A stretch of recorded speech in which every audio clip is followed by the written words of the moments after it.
Guppy care guidance అంటే ఈ వీడియోలో మనం గప్పీస్ని ఎలా పెంచాలి అని తెలుసుకుందాం.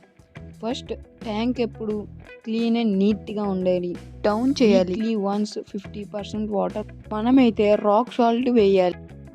దాని తర్వాత ఈ బ్లూ లిక్విడ్ని అయితే 2 డ్రాప్స్ అయితే వేయాలి.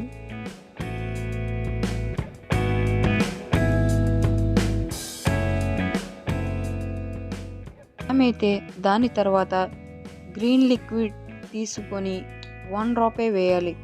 ఎందుకు ఈ లిక్విడ్స్ వేయాలి అంటే ఇవి మెడిసిన్స్, గప్పీస్కి మంచిగా యూజ్ అవుతుంది. గప్పీస్కే కాదు, రిమైనింగ్ ఫిషెస్ కూడా మంచిగా యూజ్ అవుతుంది.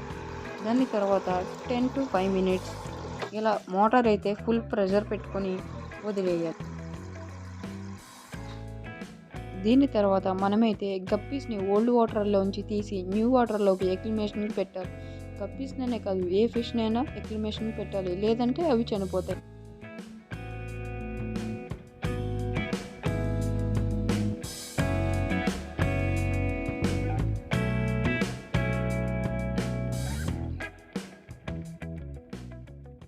దీని తర్వాత మనమైతే 10 to 20 minutes అవ్వాక గప్పీస్ని అయితే స్లోగా రిలీజ్ చేయాలి. ఒకసారి చూడండి, రిలీజ్ చేసిన వెంటనే ఎలాగైతే వెళ్ళిపోయావు. ఇవి బేబీస్ పెడితే ఆ బేబీస్కి హైడింగ్ స్పాట్స్ ఉండాలి కాబట్టి 2 ప్లాంట్స్ అయితే పెట్టాను. ఇది వచ్చేసరికి ఫీమేల్ గప్పీ ఫుల్ లోడెడ్గా ఉంది. 1-2 weeksలో బేబీస్ అయితే పెట్టగలరు. వచ్చేసరికి వాటి బేబీస్ వీటికి 10 to 20 days ఉంటాయి. గప్పీ కేర్ గైడెన్స్ ఇలాగైతే మనం గప్పీస్ని పెంచాలి. ఎందుకు ఇలా పెంచాలంటే ఇవైతే సాఫ్ట్ ఫిషెస్, వీటిని ఇలా పెంచకపోతే ఇవైతే చనిపోతాయి. ఈ వీడియో నచ్చినట్లయితే లైక్ చేయండి, షేర్ చేయండి, సబ్స్క్రైబ్ చేయండి.